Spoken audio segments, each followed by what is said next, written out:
Yeah, that's right. Yeah, thanks, Jim. Yeah, so we're with Senator Fetterman. Senator, thanks for talking to me. You're going to become the first Democrat to meet with Pete Hegseth later today. What do you want to hear from him? Well, we're just going to have a straight-up conversation. It's all going to be off the record. It's just going to be, hey, I'm going to meet the guy. And honestly, I've never heard of him before he was nominated. So it's an opportunity to just have a discussion on a lot of kind of issues. And I suspect there's some things we might agree on in terms of military, whether it's China or Israel, and maybe disagree some perhaps on the Ukraine.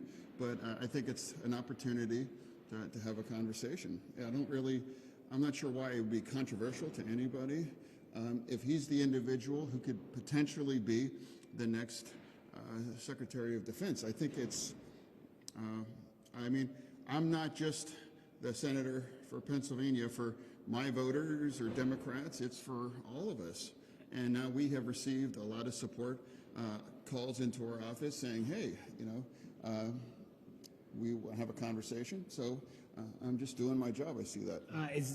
Are you going to ask him about all of these allegations of misconduct, excessive drinking, sexual assault? Yeah, well, and again, of course, there's going to be an FBI vet, and there's going to be a committee hearing, and all of that is going to happen through that. So that's why this is just part of a conversation on all of those things. He has denied those allegations. I've read that. Do you believe those denials? Well, again, it's like I know there hasn't been any formal charges or criminal ones, but it's all one of the things I'm sure that perhaps might come up in that conversation today, yes. But I am aware that there are some allegations, of course. Do you think that some of those accusers should come forward publicly and put their name on this, or at least he should release one of them from a non-disclosure agreement? No, I really think it's just part of whoever wants to come out or plans to, that's fine. But I believe that's probably going to come out on the FBI vetting or in the hearing. There's been some concerns about his qualifications. He's of course a military veteran, but he's never run something as so significant as a Pentagon. Do you come in with any concerns about that? I think we've had a kind of a similar conversation where when the other side wins, they pick the people. Now, I certainly wouldn't have been in my top 10 choice because I wasn't familiar with him at all. So now, just because that would not be my kinds of choice, as some of them haven't been, but that's where we are. So if this is the individual that could potentially have this incredibly important role, and this, I think it's responsible for me to be a senator from Pennsylvania to have a conversation and to establish some type of relationship with that individual. Are you open to supporting him? I'm open to having a conversation. That's where I'm at. A lot still has to happen before all of that place, where, again, the FBI vetting and the hearing and all these things. So that's where we're at. What about some of the other controversial Trump picks, like Kash Patel or RFK Jr.? Do any of those give you pause at this point?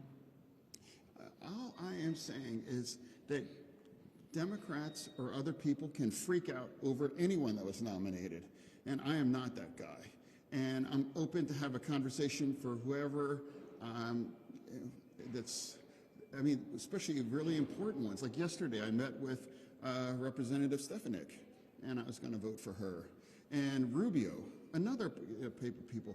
There are people that we may agree on a lot of things or disagree on other things, but if these people are going to hold these kinds of offices, and we are in the business of working and getting along with people that disagree with some of the things we have, and we try to find the things that we can possibly agree on for the best possible outcomes. And I represent Pennsylvania, and to point out, Donald Trump carried Pennsylvania, and he's going to be the next president, so it's all part of the conversation. And that's why I have decided to engage with people that are going to be incredibly important parts of the new administration. And just very quickly, some folks on the left may say that by doing that, you're giving them a veneer of bipartisanship, and you guys should be drawing better, sharper contrasts with Trump. What do you say to them? Well, again, they're entitled to their opinions, but to me, I don't know why it's controversial to have a dialogue with the people that are going to part of the next administration. Senator John. But yeah, and those individuals can vent or rant on Twitter. But I'm here to have conversations, and I think I'm just doing my job. Okay. Senator John Fetterman was meeting with Pete Hegseth today, the first Democrat to do so, telling us what's on his mind about that very important meeting. Can we talk about the Steelers? The Steelers are going to definitely beat the Eagles. We agreed that, yeah. Okay. There may be some pushback from that. Not from me as a Bears fan, but that's a different story. All right, Jim, back to you.